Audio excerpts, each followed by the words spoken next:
Hello and welcome back to my channel. Today we're going to be going through this sketchbook. I've been wanting to do a video tour of this sketchbook as soon as I finished it because it's been one of my favourite sketchbooks to work in. Sort of idea wise, not really sketchbook wise, because it's the cheapest thing in the world and costs about £1, but everything in it I love. So without further ado, let's get into it, shall we? So I started this in the middle of May and I finished it in the middle of July. It's taken me about 2 months to finish, probably the quickest I've finished a sketchbook ever, but it has been during the lockdown period, so I've had a lot of free time on my hands. So yeah, first page is slightly embarrassing, but it's my Draw-A-Vision kind of page. I love Eurovision, and it wasn't on this year, so I thought I would draw one of my favourite acts and the trophy and things. And this was like a crayon kind of portrait on black paper, which was a bit rough, but I quite liked it, so I taped it in the front. Then this was inspired by Grace and Perry's art club programme that was on during lockdown, and this was a view from my window, so I drew a few windows, and then this was like the view from my bathroom window downstairs out to the garden, and then I ended up drawing my bathroom, including the lovely toilet, which was a bit weird, but hey ho. Then we have some sort of coronavirus pandemic ephemera,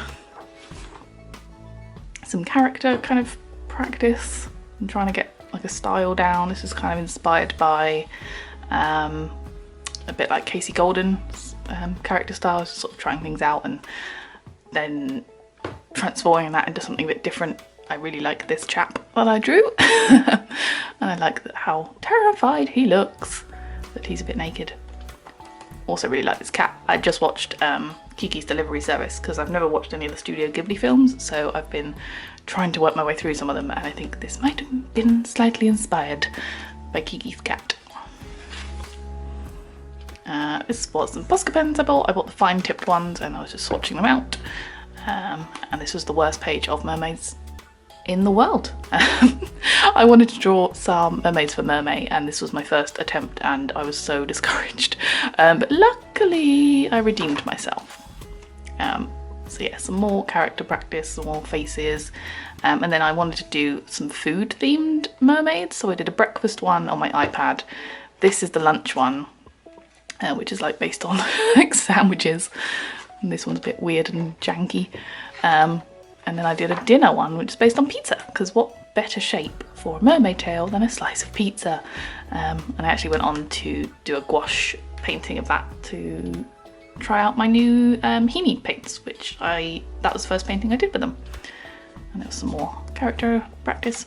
I also really like these fruit hat people. I did one there and I did one there, so I may explore that a little bit more in the new sketchbook. This is where things start to get a bit more exciting, because up till now it's just been pencil, and this is where I kind of let loose, and this is why I love this sketchbook. So I was doing some watercolour practice on actual watercolour paper, but this was just some thumbnails to try a few things out, and I threw a few washes on there. Paper doesn't really take watercolour very well, but just to get an idea. And then some inked mushrooms, which was part of Bardo Brush's Making Art Every Day, or making art every day. That was one of the prompts. I've been doing that since the start of the year. I haven't been doing it so much recently, but I wanted to do it to get into art, into creating every day, and it's definitely done the job. I'm definitely in the habit of making art much more regularly now, so if you are wanting to do that, I would highly recommend following it. I'll put the links in the description below. This is when I started the 100 Heads challenge. If you're part of the art community here on YouTube and Instagram, you've probably seen this, but it's by Ahmed Al-Douri, I believe, and he's got a Pinterest board full of 100 heads, and the aim is to do them in 10 days. You do 10 every day, but I've just been doing them at my own pace. I haven't finished it yet, but it's a really good little project to put in between other things when I'm not quite sure what I want to draw. Yeah, it's a good little practice. So this was like the first day, and yeah, second day, pencil sketches, This is brush pen without a sketch underneath, which I hated when I first did it, and then I threw the colour on, which I think the yellow is a watercolour marker and this is just a brush marker, but then I really liked it. More pencil, coloured pencils. I really enjoyed the coloured pencils as well, and I did a whole page of them. This one's definitely a favourite. It really looks like the reference, which is good. And yeah, I just really like doing portraits in coloured pencil and like single colour. It was kind of cool. Did some watercolour ones in a similar kind of style with like single colour. So I stuck some watercolour paper in to do that with. This is Posca pens. This is the lockdown legs. I don't know if you can see the hairy legs. But yeah, I thought I'd draw lockdown legs. This was, we went for a walk into the Rose Gardens in Southsea here in Portsmouth, and I did some sketches. It was a really nice morning, all the birds were twittering away, and then I went down to the beach and drew some people. And yeah, picked some rose petals up to stick in as well. Some more heads. Again, this was without a pencil sketch and it was, don't really like that one, but these three are really good. I really like this kind of hatching with the pens. I've been doing that a lot more. This one really looks like the reference as well, so I'm really pleased. These were some practices of using my gouache paints.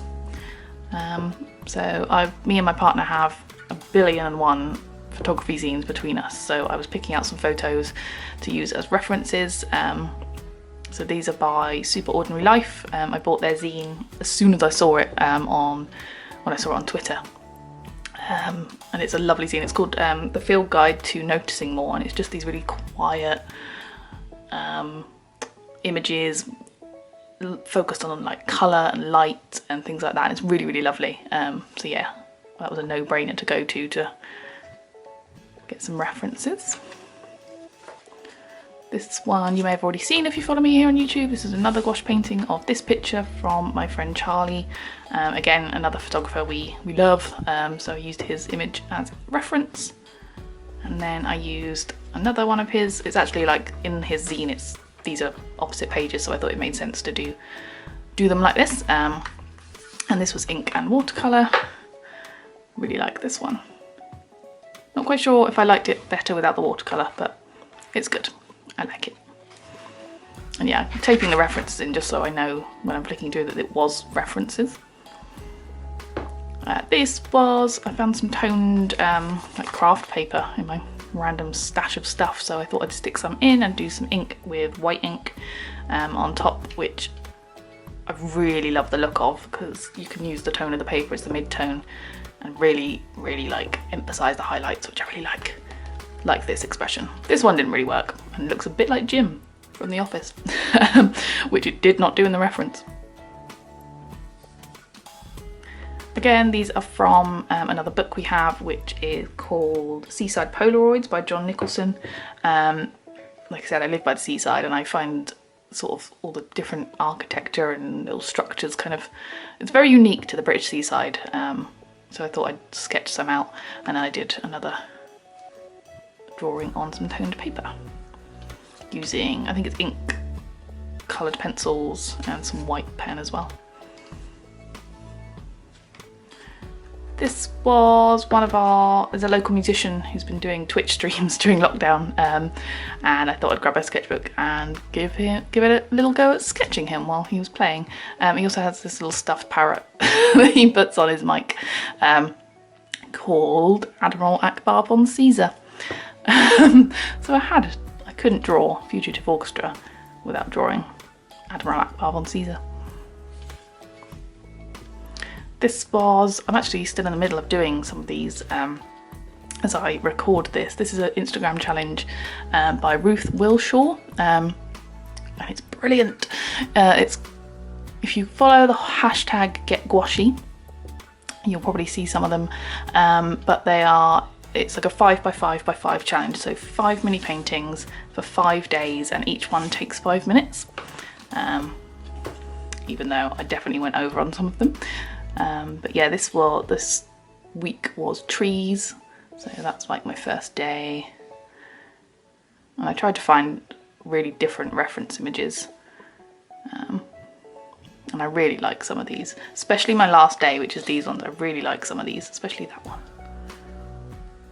But yeah, this was a really fun challenge, and yeah, it's been different themes every week. So at the start you're like, I cannot draw a tree in 5 minutes, and by the end you're like, I can kind of paint a tree in 5 minutes. But yeah, I like this page a lot. Then we have some more heads. Again, I really like this page. I was going to do another head here, but I ran out of room, so I just drew some brush pen leaves, and I really like it. Didn't ink this one because I didn't like it. And then the last page is some Posca pen, like blob challenge doodles. I just sort of drew some blobs with some Posca pen and then went over them with the fine tip Poscas afterwards, sort of making them into whatever I thought they looked like. So we have this really cool cat, which I actually want to draw again, maybe turn to a sticker or something.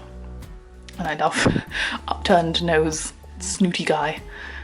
But yeah, it's definitely a fun challenge if you're struggling with creativity or you just want to fill a sketchbook page. Just draw some blobs and then make them into stuff. And that's it. So yeah, I have loved this sketchbook, and it's just so fun to flick through because there's loads of things stuck in and like images to flap up, and yeah, it just feels nice, and I love that. I like that it looks used. So yeah, very happy with the sketchbook. I have started another one, which is this one. So yeah, when I finish this, I'll probably do another tour of it as well, but I'm only a couple of pages in. So yeah, that's it really. I hope you enjoyed looking through this sketchbook tour. If you want to see any of the pages in detail, most of them are on my Instagram page, which I'll link below. And until next time, bye.